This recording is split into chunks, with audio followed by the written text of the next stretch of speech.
sebenarnya aku punya pekerja tetap sebagai seorang PNS dan nggak nyangka ternyata semakin kesini aku bisa menjadi seorang content creator yang aku awali saat masa COVID, dan kebetulan waktu zaman 2020, 2021 itu yang banyak menarik perhatian orang kan konten dance ya. Jadi aku memutuskan untuk gimana sih menjadi seorang content creator dance, dan ternyata ketika itu aku lempar di media sosial TikTok maupun Instagram mendapatkan perhatian yang luar biasa juga dari audiens, banyak yang suka gitu. Apalagi persona saat itu aku seorang pegawai negeri dan kok bisa nih dance di area kantor gitu. Itu buat orang-orang pada penasaran sih. Awalnya dari situ. Challenge-nya sebagai seorang konten kreator ya, apalagi kita membawa konten itu di lokasi tempat bekerja gitu, tentunya harus ada izin dari atasan gitu, dan pastikan kalau dalam frame itu tidak ada dokumen-dokumen yang bersifat rahasia. Dan selain itu tantangannya juga adalah editing dan mood yang harus kita jaga saat membuat konten, bagaimana hasilnya tadi sesuai dengan ekspektasi yang kita inginkan.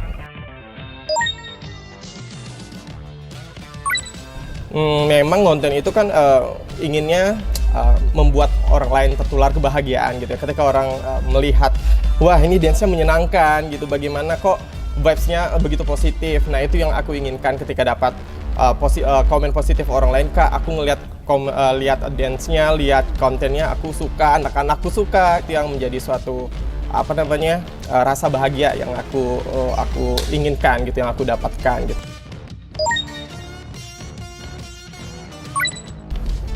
Ada yang DM, ada yang komen yang tidak menyenangkan untuk dibaca sampai aku delete juga. Memang itu adalah suatu hal yang mau nggak mau ya harus kita hadapi ketika telah menjadi seorang content creator dan posting segala hal di media sosial. Tapi aku menanggapinya ya tidak perlu ambil pusing, bahwa selama aku bisa menularkan kebahagiaan ke orang lain, kenapa aku harus ambil pusing dengan komen negatif dari orang-orang.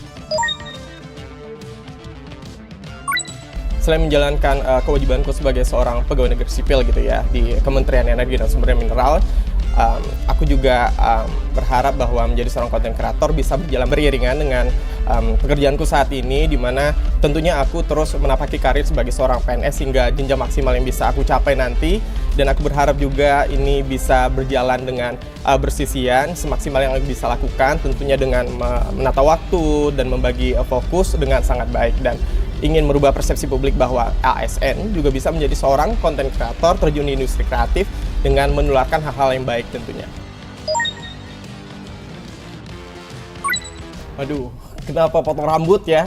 Setelah 5 tahun dari 2020 sampai 2025 gitu aku manjangin. Sebelumnya aku pengen mengucapkan dan mengapresiasi para wanita di luar sana yang secara apik merawat rambutnya gitu, yang aku rasakan betapa repotnya mengurus dari rontok kah, dari segala macam permasalahan rambut gitu. Luar biasa mereka bisa menjaga mahkotanya mereka gitu. Nah, selama 5 tahun ini aku rasa aku sudah cukup untuk mempunyai rambut sepanjang itu, karena kita sekali lagi sebagai seorang pria ya, balik lagi dengan kenyamanan dengan rambut pendek itu membuat aku kembali lagi menjadi aku yang baru di 2025 ini, tentunya dengan semangat lagi yang berbeda, tapi tetap dengan jogetnya Bang Iyo.